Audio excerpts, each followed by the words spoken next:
Buenos días amigos, hoy viernes 6 de noviembre, día de la Constitución, día indicado para reflexiones de fondo sobre el presente y futuro del país.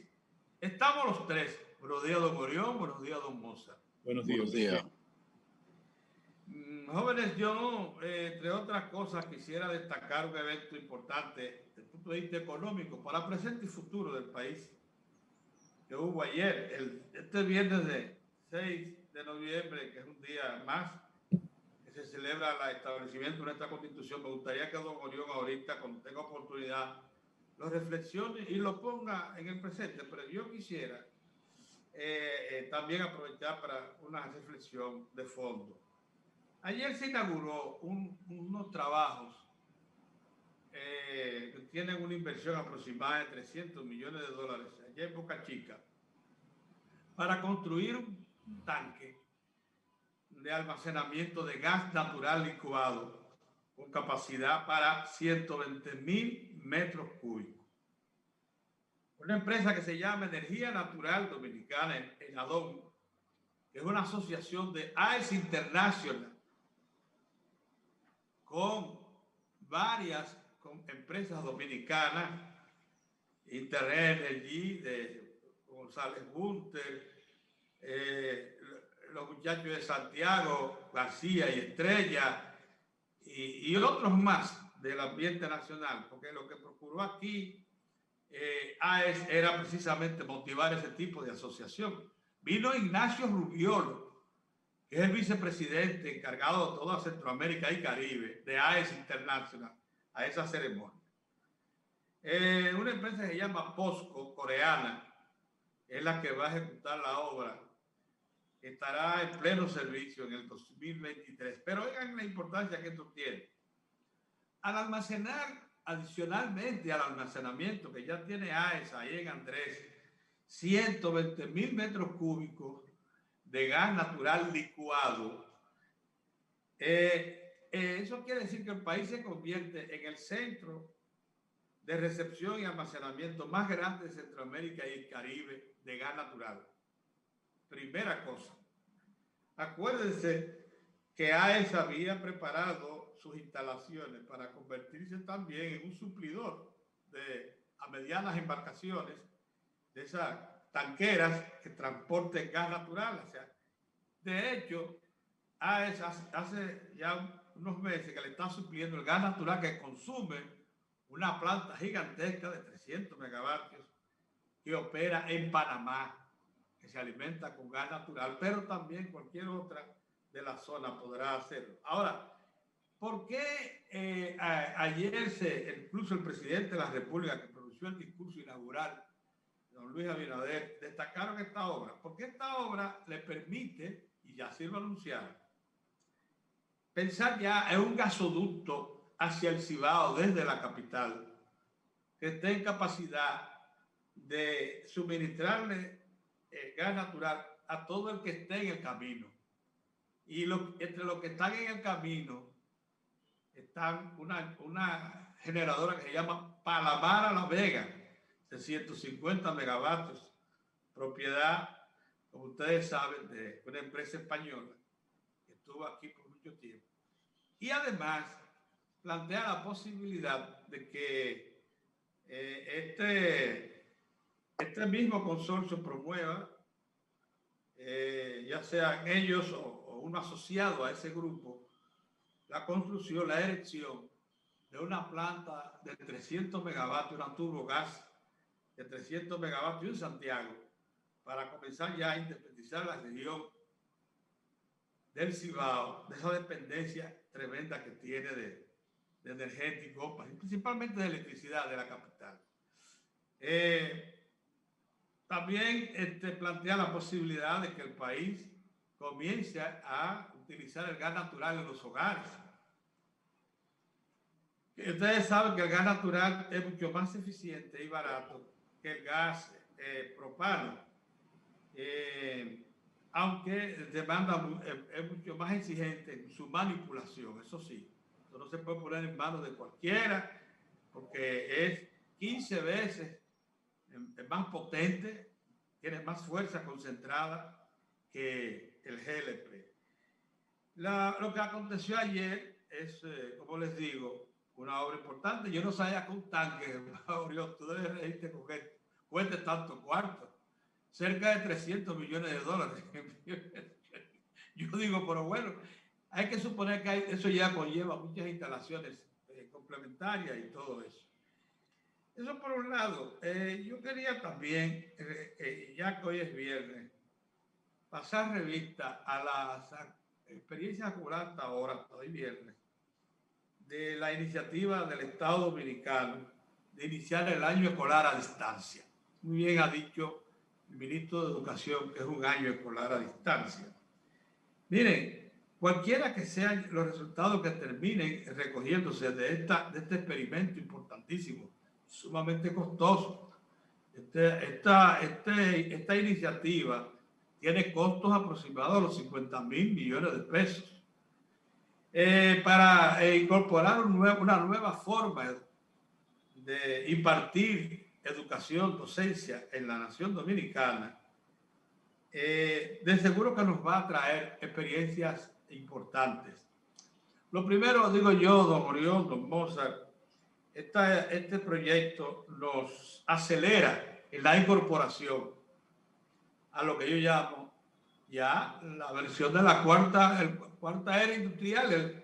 El país que no esté en capacidad de manejar toda la comunicación electrónica y no tenga generaciones que se estén preparando efectivamente para eso, se va a quedar atrás, no va a poder incorporarse al tren del desarrollo moderno.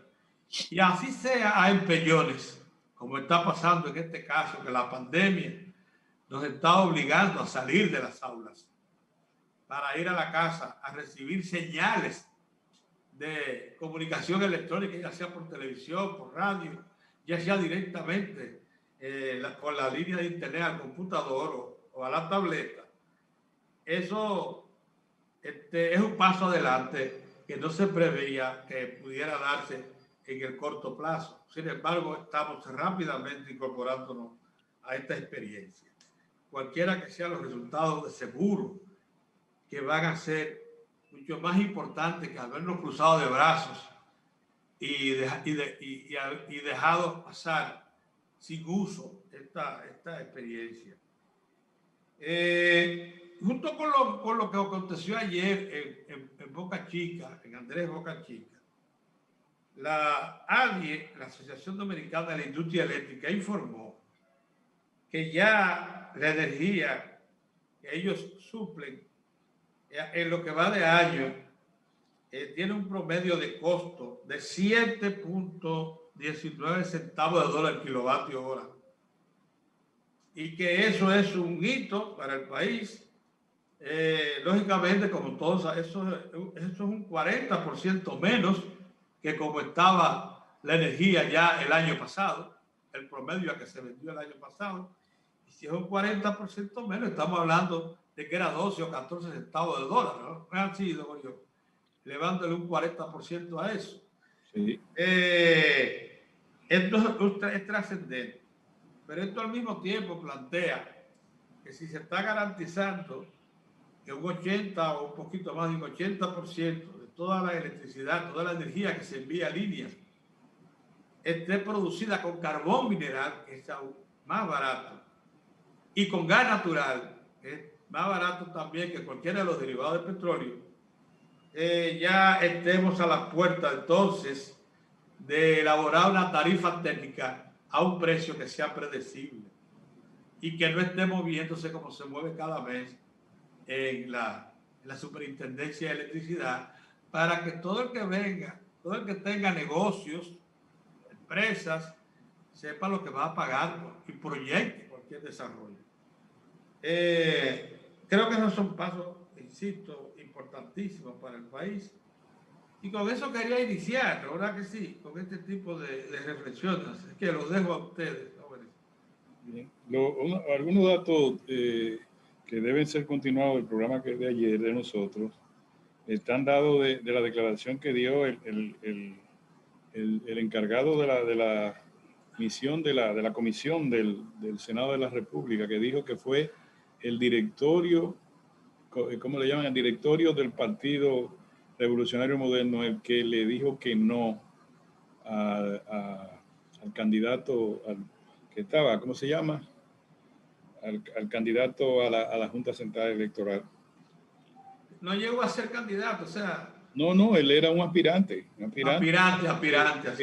Aspirante. Pero no lo conocieron. Entonces, eso lo que indica es que efectivamente fue un resultado de una acción de concertación política. Oh, pero claro. No, porque me llama la atención que el Senado en la víspera que iban a escoger eso, dijo que ellos no cogían corte del gobierno. El gobierno obviamente es el partido también. Así la impresión es no cogen corte, lo dijo uno de los comisionados. Pues resulta que no, y más adelante el presidente de la República dijo que esa nueva Junta Central Electoral fortalece la institucionalidad. Solamente yo quiero decir al respecto que como se trata de una concertación política, retrotrae a nosotros a tiempos que creíamos pasados. Sencillamente decir, hay que esperar cómo actúa esa junta. No niego yo que está integrada por gente honorable, pero cuando hay concertación política no importa si son independientes o dependientes. La concertación política es una concertación política que impregna compromisos políticos. Entonces no se me puede decir, mira, traímos 5 monjes tibetanos y lo colocamos en la Junta Central Electoral. No, hubo un conciliábulo político entre 3 fuerzas grandes y algunas pequeñas para conformar esa Junta Central Electoral, que puede salir bien y yo espero que sí. Ojalá. Entonces, lo que uno tiene que decir es como Santo Tomás, ver para creer, o como San Juan, por sus hechos los conoceréis. Eso quería decir respecto a ese tema. El otro tema, Pedro, es que hoy es Día de la Constitución. Claro. Sí. Es muy importante. Quizá no sepa la gente que la propia Constitución obliga a difundir su texto en todas las escuelas, colegios, liceos, universidades. En efecto. Para no decirlo de una manera, yo estoy casi convencido que en ninguna parte la están promoviendo. No decir que en algunas partes. Como texto, como materia de trabajo, en ninguna parte. ¿Qué pasa con eso? De repente, nosotros, hasta los viejos, ignoramos los 257 artículos de la Constitución de la República. Solo sabemos cosas que son tan fundamentales como derecho a la vida, al trabajo. Pero resulta que desde el 2010 tenemos una Constitución que le dicen que es de nueva generación, que tiene los derechos colectivos o difusos, como el medio ambiente, como el derecho de género, como todas esas cosas que aparecen. Nosotros no lo conocemos. Y yo me enteré por vía del magistrado, presidente del Tribunal Constitucional, el magistrado Ray Guevara, que en la declaración le llaman, olvidé el nombre ahora, de la Constitución de la República, el constituyente del 2010 instituyó que todos los derechos consagrados en la Constitución son fundamentales, incluyendo los difusos. Por ejemplo, los derechos al deporte, los derechos a la cultura, diversos, los derechos al medio ambiente, los derechos que le pueden invocar los LGTBD, etcétera. Muchísimos derechos que están señalados como difusos o colectivos son derechos inalienables. Nosotros los periodistas decíamos derechos inalienables, el derecho a la vida, el derecho al trabajo, el derecho a la vivienda, el derecho a la comida. Y ahí se terminó todo. Y yo ya cuando viajamos a Europa y veíamos, le puse el derecho al ocio, un derecho inalienable, que en Europa es un derecho inalienable. Es decir, nosotros incluso le minimizábamos todos los demás derechos que tiene la Constitución. Todo lo demás no importa, eso está ahí para rellenar. Son 5 o 6 derechos fundamentales y lo demás, olvídate, viólalo todo lo demás. Pues no, el constituyente moderno que del 2010 ha señalado que todos los derechos que están consagrados en la Constitución tienen la categoría de derechos sustantivos, inalienables, derechos fundamentales. Eso es muy importante, por eso es tan vital que el Ministerio de Educación cumpla con la Constitución, obligando a las escuelas y a los colegios a que consignen asignaturas relacionadas con el texto sustantivo. Si no, vamos a repetir episodios como el angustioso del año 1845, en San Cristóbal, donde con la Guardia se mandó un texto desde el palacio, llamémosle palacio, donde estaba el general Santana. Y no se dejó salir a los constituyentes hasta que no, se le aprobaron mandó desde, escrito por el Bobadilla, Tomás Bobadilla, se le mandó un texto con la Guardia y no se dejó salir. Mira, que pongan ese artículo 210. Rodeado el Congreso. Rodeado, que exime al presidente de la República de cualquier persecución por sus actos. A verdad sabida, buena fe guardada. Y eso se ha repetido, Pedro, en las 39 modificaciones que ha tenido la Constitución de la República. Vamos a decirlo de otra manera. En la mayoría de las 39 modificaciones. ¿Cómo? Bueno, en un momento coyuntural yo necesito algo coyuntural, no es que, por ejemplo, los derechos difusos que están en la Constitución del 2010 no son coyunturales, son para siempre.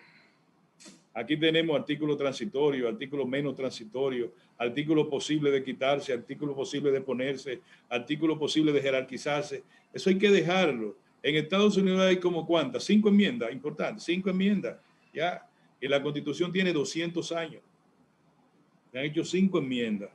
Ya nosotros, claro, no éramos los ingleses americanos de hace más de 230 años, 220 años, pero por tanto nosotros todavía teníamos que seguir creciendo y la Constitución modificándose en lo posible para asimilar al mundo, somos una isla, pero ya es tiempo de que a la Constitución no solamente se respete de manera íntegra, total, sino que los gobernantes y los gobernados entiendan que todos los artículos de ese texto son derechos inalienables, como también los deberes, las obligaciones que establece también el mismo artículo, los mismos artículos constitucionales. Yo pienso que todavía la Constitución no la amamos, no sabemos que es sabia de nuestra vida institucional, política, de nuestra permanencia como nación, no lo sabemos. Eso es importante que a partir de ahora, que estamos hablando de transparencia, que estamos hablando de tantas cosas, no se vuelva a tocar jamás, que no sea por un aspecto que se quede por los siglos de los siglos, amén, a la Constitución política del Estado. Eso es lo que yo digo. Bien, buenos días. Yo quiero, además de saludar una importante visita que recibió el gobernador del Banco Central, don Héctor Valdés Albizu, ayer jueves, por parte de una delegación del Banco Centroamericano de Integración Económica, una entidad que tiene importantes inversiones, o sea, financiamiento para proyectos de infraestructura de primerísimo nivel en la República Dominicana, como la Avenida del Coral, como es precisamente la presa de Monte Grande, entre otros. Bueno, el representante de esa entidad en el país, el señor Riz, sí, Otto Riz, le cursó una visita al gobernador para poner a disposición, para informarle sobre la disponibilidad de $1.000 millones que tiene esa entidad para sus miembros, precisamente a propósito de los problemas presupuestarios que están teniendo varios países de la región para afrontar las secuelas económicas precisamente del coronavirus. Y entonces decía de esos, pues una partida de 200 millones para cada país que así lo requiera, al tiempo que decía, le mostraba al gobernador del Banco Central la gran satisfacción de esa entidad por los niveles de confianza, ¿verdad?, que había en la República Dominicana para la inversión. Pero más que las ponderaciones y la gratitud mostrada por el gobernador, ¿verdad?, por esta dispensa de esa entidad, yo quiero resaltar algunos datos que suministró y puso en primer relieve el gobernador de cómo andan las cosas por el país y por qué yo entiendo, decía como, bueno, no será necesario apelar a ese recurso, a esa entidad para esos fines que se agradece, la disponibilidad. Primero porque eso tendría primero que pasar por el Congreso de la República. Una adquisición de una deuda de esa naturaleza tendría que pasar por allí porque los préstamos internacionales, salvo lo que tienen que ver con el Fondo Monetario Internacional, deben pasar por el Congreso Nacional, y así lo hizo saber el gobernador del Banco Central. Segundo, porque felizmente tenemos nada más y nada menos que 9.900 millones de dólares en reservas. Oigan lo que les estoy diciendo. La República Dominicana tiene 9.900 millones en reserva que le dan para 7 meses de importaciones. Esa es una gran noticia que da mucha tranquilidad, que le da mucha tranquilidad al país. Recuerde que recientemente el mismo gobernador hablaba de cómo se han ido recuperando los niveles de inversión directa en la República Dominicana, colocándose en el promedio histórico que ha sido de más o menos 2.000 millones de dólares en la República Dominicana. Bueno, pues resaltaba eso. Pero en adición, en adición a esa información, el gobernador también resaltaba los niveles de liquidez presente en todo el corredor bancario, el sistema financiero nacional, fruto de medidas, acciones de políticas monetarias y financieras dirigidas precisamente a dotar a la economía y a través del sistema financiero de los recursos para afrontar el tema del coronavirus en la República Dominicana, hasta el punto de que ya estamos viendo los resultados con la forma en que se ha detenido esa caída estrepitosa que tuvo la actividad económica en el país, el crecimiento de la economía, colocándose en casi menos 30 en abril, mayo, y sin embargo ya rondamos el 5,4%. Y al mismo tiempo proyectando, como proyecta la República Dominicana, niveles incluso de crecimiento para finales del próximo año que alcanzarían alrededor de un 6%.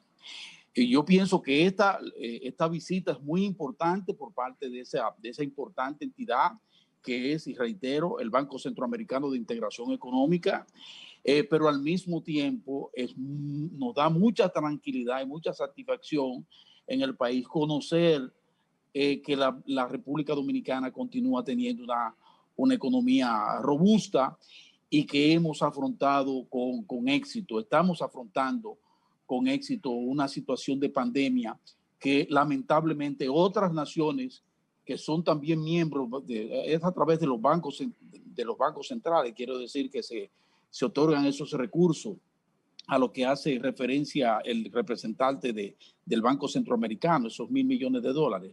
Bueno, otras economías sí pudieran estar necesitando de esos 200 millones de dólares que pone a su disposición a través de los respectivos bancos centrales para unos fines tan importantes como es el de combatir todas las secuelas de este problema que es el coronavirus. Es una gran noticia. Otra importantísima noticia que tiene que ver con el ámbito económico dominicano, tiene que ver con la visita importante, ya oficial, una visita oficial que está realizando nuestro canciller, el canciller de la República, el señor Álvarez, a Haití, en compañía del director del DNI, una delegación dominicana. Hoy es que termina, hoy viernes, culmina esa visita.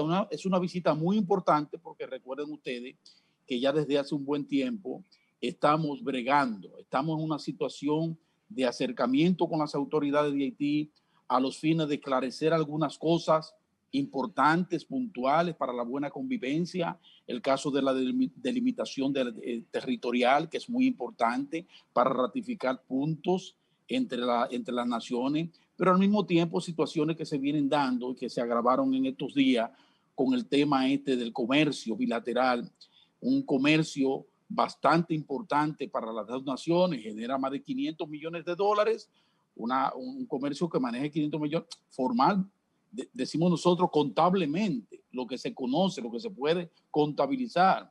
Me decía Carlos Cuello a mí ayer que eso puede perfectamente sobrepasar los 1.000 millones de dólares que se comercializa a través de la frontera entre la República Dominicana y Haití.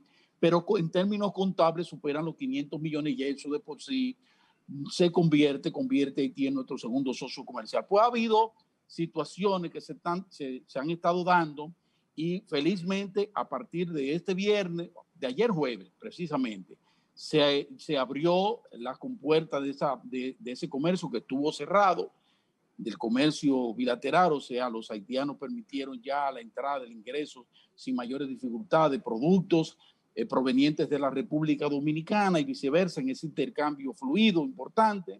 Eso es muy importante. Y se tienen todavía elementos que discutir y suponemos que el canciller deberá andar en esos fines también, porque tiene reuniones, estaba pautadas reuniones con empresarios de Haití, que son elementos importantes porque de ahí sale decisiones que tienen que ver con situaciones que han provocado muchas dificultades entre las dos naciones.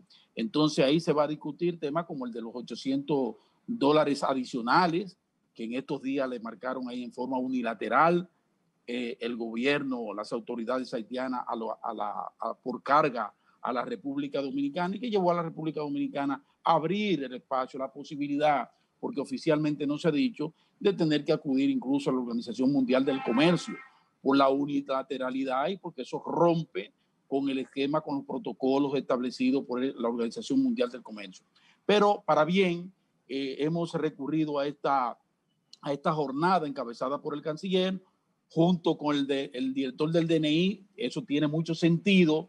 Hay un tema ahí de orden de inteligencia que es importante establecer, informes que pueden llevar mucha tranquilidad a ambos países, un intercambio de información entre la inteligencia haitiana y la inteligencia dominicana para que no tengamos mayores dificultades. Esta es una gran noticia, claro, no solo para los comercializadores de ambos países, no solo para los comercializadores, no solo para los gobiernos, sino sobre todo para los pueblos, tanto para el pueblo haitiano que necesita de tantos alimentos que provienen de la República Dominicana, alimentos de calidad, con toda calidad, a mejor precio, y por muchos dominicanos, obviamente residentes de este lado, que también se involucran en toda esa actividad comercial bilateral entre la República Dominicana y Haití. Ese era mi comentario por el momento. Mira, debemos hacer un alto y pasar unos mensajes y regresar de nuevo, sí, con otro bloque de comentarios. Muy bien, cómo no.